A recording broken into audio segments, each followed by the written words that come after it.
And hello once again. We are back here on Living in the 21st Century. Joining me today is Director for CEDFOB, Cathryn Laduke. Cathryn, it's a pleasure to have you on today. It's a pleasure. Thank you for having me. Well, thank you. You know, you seems all free and loosened up since you would have migrated from out of Massachusetts to Florida. What's going on? I did. So what's going on is we me and my family made this big change, and now that I just didn't expect to get a job and a place all at the same time after we had to move out of Boston. And I like it here so far. The environment's been pretty great. That's beautiful. You know, you was back here in Massachusetts, and you found that things weren't as easygoing as you would expect them to be. What really is the difference that you just leave Massachusetts like in a short space of time and success start to follow you like you never imagined? What's the difference between Massachusetts and Florida? Well, the difference between Massachusetts and Florida, Florida is a lot different when it comes to acceptance and inclusion, regardless of who you are and what type of disability you have.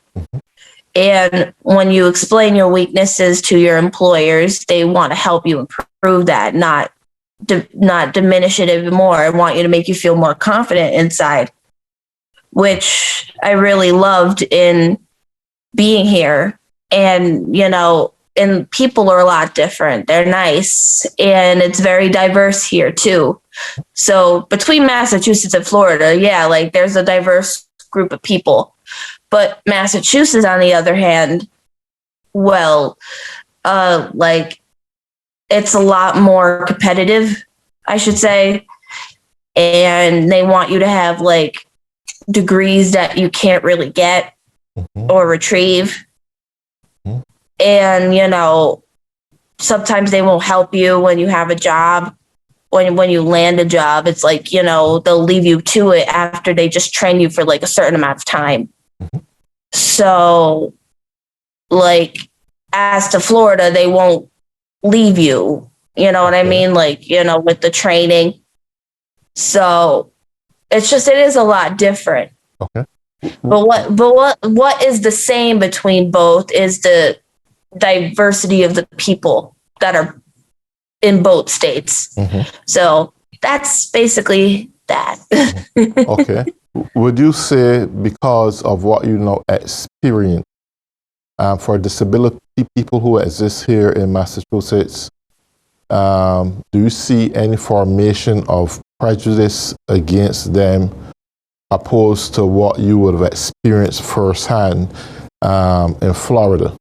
Like, for example, you would have recognized you are overlooked here as a disabled person. In Florida, people want to work with you. What kind of word would you want to give people with disabilities an opportunity to look beyond the state of Massachusetts for help? Or should they remain in their present environment? How would you go about on that? Well, how would I go about that issue? If people want to stay in their present environment, my only tip for them is to just to be strong when people pick on you or they try to demean your confidence in your ability to achieve things. There's a certain type of backbone that requires you to make it in Massachusetts. Right. And if you don't have that, it's impossible. But if anything, if people are losing hope and trying to find something in their present state, don't be afraid to go out there and find it. because you never know what people can offer you and offer you that time and chance to really show your skills. Mm-hmm. So, yep. Right. Yeah, I mean, when I look at your neurosituational Coden's disease, it's a rare disease, okay. Normally, the symptoms and the problems you have are not necessarily physically appearing to others. For the average person, it's hard to tell that you have a serious disability that can be either life or death at any given time. There are those who, in that psychological pattern of mind, that would probably want to say, you know what, I had enough of this place. Lord, why can't I just die and leave everyone alone? Now, that is not really the humane way to think for any person, able or disabled. But there are those presently here in Massachusetts, and not just in Massachusetts, but throughout the entire United States and probably the world, so to speak, that they are in this psychological frame of mind that they think they are useless. They don't have any worth to society and probably would be better off dead. They need a word of inspiration. You are one of these inspirations right now. You've been through a lot based on what I've heard, Cathryn, and you overcome the odds. You rise above your disabilities. You're living a normal life. Looking at you now, no one would tell that you have a disability problem, and a serious disability problem. How will you speak to the hearts of those who need someone like you to refocus their mentality, to get them in a position where they rise above their present situation? How would you go about delivering a word of comfort to those people at this time? So I'm going to say that, we are just like everybody else, but we're just beautifully and uniquely different. Mm-hmm. As I would say for that. And, we have the ability to rise above it if we have the ability to ignore the status quo of people looking at you and overthinking what you could think about a person with a disability that is trying to make it just like a normal person. So, just don't lose hope. Don't ever lose that hope and faith in yourself that you have the ability to succeed in this world. Mm-hmm. Because if you lose that, then you'll think to yourself, like, why am I here? Like, do I want to die? Like, I've always thought of that when I was in Massachusetts, that I wanted to die. I did. I'm admitting that on TV. And because it was hard to live my life back then, where I didn't really have a full happy life. But I have a family that supports me and keeps me going. So if you're not feeling happy, there is hope, and make sure you have a supportive group or family around you that's going to keep you going. Great. Because don't resort to trying to kill yourself or say that you want to die, because that's not the case. It does get better. And I want people to know that it does. So. And that's good. But, there are those who I know for a fact who would have worked in the healthcare industry for quite a bit of time. And I know that there are some of those who are disabled where families themselves don't even want to be a part of their lives because they think that they're going to become burdenous on them, that they are a liability. Then there are other rights that they're fighting for from government. They're depending solely on government to make things easier for them. And then when you know it, there's this law that are passed that gives you as a disabled person the choice whether you want to live or die. When you are faced with those critical situations in your life, where the government don't seems to be there for you. They're giving approval that you can take your life if you think it's not worth living. Then there are family members who abandon you. You solely depend on strangers to come and work for you. Some of them probably don't even treat you well. And there's no one really to complain to because the system is basically stacked against the real disabled. And I'm talking about those who are incapacitated to the point where they can actually do nothing for themselves. And they just step into that dark frame of mind where they would want to prefer die. What is your whole outlook on the approval of assisted suicide in this case? My approval about it, like, I feel like if... Wait, what? Well, okay, let me explain again. There are states that actually legitimately approve assisted suicide, which means if you are at a point in your life where you think you want to die because, not just because of a physical disability, but to the point or extent where no one cares about you, and that is what you clustered in your mind, it's okay to die. What is your view about this whole concept of assisted suicide? Do you think people has... Okay, go ahead. Sorry. No, like my opinion about assisted suicide, well, that is a pretty deep thing. Because like I really never heard that, like I've never seen people assist other people in committing suicide other than I see what I see on national TV. So what I think of it is murder. You're assisting someone in killing themselves, even though you're not doing it. They're personally doing it. So you're basically wanting to kill them in a sense. So I don't believe it's right. Right. Because... And they shouldn't encourage you that, then they're just as bad as the person. They're just as bad as you thinking that you want to die. Because if someone's going to encourage that, then that's pretty bad.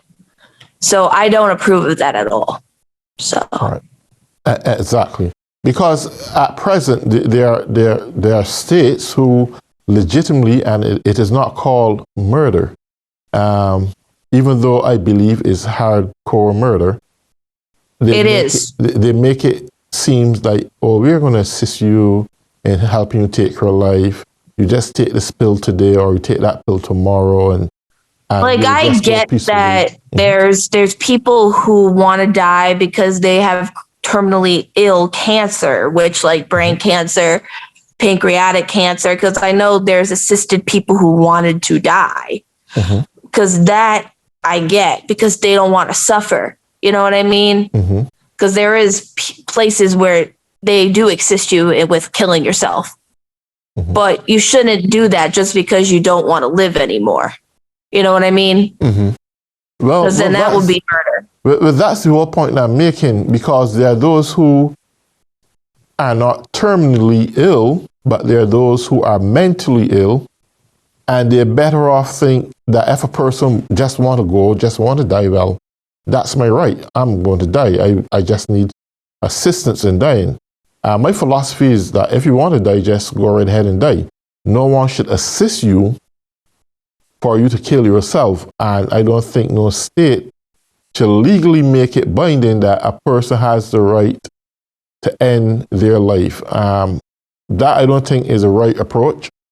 No. But it bothers me, and I agree with you with terminally ill people. And I don't really say as assisted suicide, if you have a few days to live, that's a different story. You're going through some serious chronic pain, and you need a little bit of morphine, and go in increments until eventually everything dissolves and you finish. I wouldn't call that assisted suicide. You are dying. That's the reality. And you have just a few days to live and you're going to die. But On the other hand, there were those who were declared by doctors that they're going to live like a couple of weeks or a couple of months and end up living for years. I had recently I had some members on the same program, on my same program, who spoke of her mom, who the doctor declared she was going to die within a week or two, and she ended up living like 9 years longer, right? What do you view medical practitioners, or who do you view medical practitioners when they make a declaration that you're going to die and very well you live much more years based on the time that they would have said you were going to live? Do you think it's right for a medical practitioner that declare that you're deaf before you die? Well, they should do it when the person is dead. They shouldn't do it when they're still alive. And I don't really know how to answer that, but Well, you answer it correctly. Go ahead. that is my answer legitimately. Okay. Okay. Well, I'm not going to bore you down that line. Let us look at the more brighter times. So what is your immediate plans now that you have in mind? Now that you're in Florida, what are you going to do? I believe you have a whole new future ahead of you. What are the things you have in mind? Well, the plans that I have in mind, that I'm still going to continue to work for this company, because this company has changed my life, Mm-hmm. to still like be that voice for people down there that need it. Mm-hmm. And, even though I'm far away, I hope people hear me and see me, Mm-hmm. and I'm there with them. Mm-hmm. So I'm still going to do that in the future. And I'm going to be learning how to drive. Like, it's been a while to, because I have to get my driver's license. Mm-hmm. So that's going to happen in the eventual future, and I'm going to be working. Great. So, I'm just starting to build a life for myself, and I'm going to be headed. I just transferred my care to the Moffitt Cancer Center, where they also have they have people who specialize in Cowden's. Mm-hmm. So that's where I've transferred my care to. Beautiful. So so those are my plans. Okay. Well, yeah. One of the other things I want to ask you, I know you were an established voice out there for the disabled. What are you going to do now that you are in Florida? Are you going to still amplify that voice for the disabled in mind? Yes. Like, even in Florida, I can have the people in mind. Like, no matter if I'm like speaking to a camera for the people down back in Massachusetts and New England in general, because New England is where I grew up. Right. Like, they need it the most. But if people from Florida hear this, they're very much welcome to, if they're suffering from these problems in their lives. So. Right. Okay. So how is your mom adjusting to everything? Because I know when she was here, and when you both were here actually, that there was some kind of strain because she was there for you, and there's some things you could do for yourself, and now you're in this whole new atmosphere of independence. What atmosphere now would it be between you and your mom? Because you are now living for yourself. And bear in mind again, I like this atmosphere because you are still disabled, doesn't matter what. You no longer need that critical attention that your mom need. What really transformed things between now and then? Well, okay. So this question is it is still a bit complicated, because but it's also not so complicated, because nothing has really changed the bond between me and my mother, because I'll always love my mom. Right. And I'll always go to her if I need advice on things, because she knows the way of the world, and I need to know more about the world in order to survive in it. Mm-hmm. And, it's not going to change. Like, I love my family, and I'm going to make sure that they help get me through this transition, because I am still transitioning, but I am doing pretty well in this. Right. And yeah, and nothing has changed, but only that I'm growing from it. Right. I'm more grown up from it than than I was being attached to the hip with my mother, because I've always lived with my mom my whole entire life. Right. But the thing is, like, if she has to take me to like medical procedures, that's a different story, because she has to. Yes. So, but nothing really has changed, but only I can't depend on her as much, but I can only depend on her for certain things, like advice and me going to medical procedures and work if she decides to, pick me up for work. Correct. I can imagine the life for those who going through disabilities, right? There's always a form of transitioning as they move from one level to the next. What are the pros and cons that you would want to tell those people who are critically disabled while transitioning from one level to the next, negative or positive? What are some of the views you would like to share with those people? Because I want them to see a reflection of who you are, where you were, and where you at this juncture in your life. And there are many that, like yourself, may not be necessarily totally incapacitated, that may be able to do the same very things that you are doing. How would you go about counseling them or establishing that level of confidence beyond their physical disabilities? Well, I shouldn't say there's any negatives or positives about, how you transition from certain things. Mm-hmm. But, only we can look to the brighter future at hand, because eventually the light is better on the other side, and you should take everything with confidence of being who you are as a disabled person. Right. Because you're blessed of what God gave you, a unique gift, and you show your unique gifts to the world. Because that's what I believe, that God placed everyone on this earth for a unique reason. Mm-hmm. And we are all made different.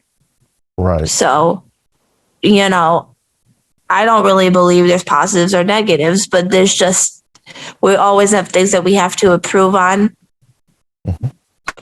But also at the same time, we should just not care what anybody thinks about who we are, because if they do, that's a reflection upon who they are. Yes. It's not a reflection of who you are, mm-hmm. because they have an insecurity about them that they don't want to admit. Okay. And I've always been through that all my life when it comes to bullying, because mm-hmm. I was bullied all my life. Right. And a lot of people were so insecure, they would just look for someone to pick on. Mm-hmm. So it's just a matter of, it's growing and developing into the person you are, and you really learned to have a backbone to survive. Right. So briefly, it took me a lot of time. I understand. So. Briefly, I will let you to speak to those who faced with the same Cowden's disease that you are faced with. Let your life be a clear example that they can live almost an absolute normal life. There's no lifespan to it. As long as you keep an eye on it, mm-hmm. You really have a long lifespan. You can live past 60, mm-hmm. because Cowden's people, you don't live past 60 years old. Mm-hmm. But you can if you keep yourself healthy, because it's all a part with the management of that disease. Right. Does it also include your frame of mind that takes you a long way also? Yes. Right. Yep. Right.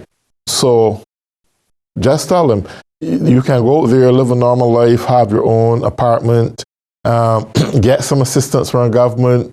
How would they go about getting that kind of help? Just like you did. Any specific places they should ask help from? Well, start with your inner support system before you ask help from the government, because sometimes the government won't help you. Okay. They only will just provide you with the benefits that you already have, and then you run with it. But if you have a supportive family, they'll help you. And even if you have a supportive group of friends, if you don't have a supportive family, then things will fall into place for you. Things do. Well, that sounds pretty great, Cathryn. We basically coming out to the ending of our program. We will definitely keep in touch. Yes. And enjoy your beautiful life out there in Florida. Keep it going. And just let me know about the awards show, about me attending via Zoom. Yes, definitely. I will keep you abreast of that. Well, thank you, Cathryn, for tuning in today.